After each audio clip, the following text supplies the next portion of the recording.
Почитувани, во центар на град во стамбена зграда се наоѓа единствениот пункт во Струмица во кој земаат брисеви за ковид. Просторијата каде што се земаат брисеви е на општината, а внатре се вршат услуги за потребите на Центарот за јавно здравје. Во зградата има 8 станови, чиј влез е на само неколку метри од влезот на пунктот.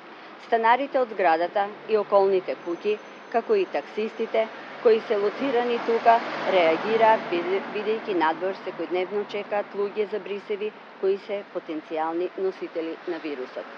Особено што доаѓаат и пациенти за контролни брисеви кои се позитивни на вирусот.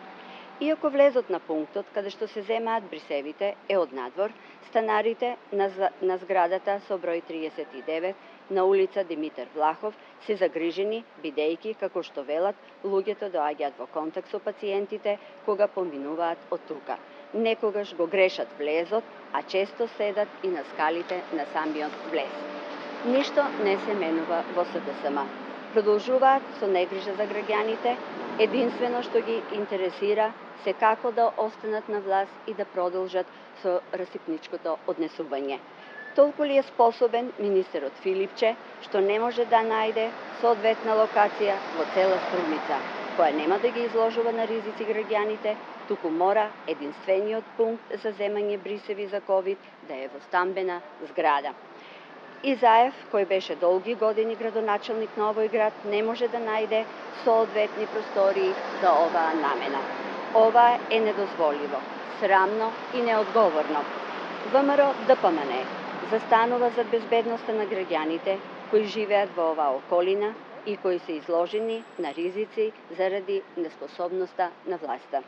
Итно бараме министерот Филипче и поранешниот градоначелник на Струмица Заев да изнајдат нова и соодветна локација за оваа намена.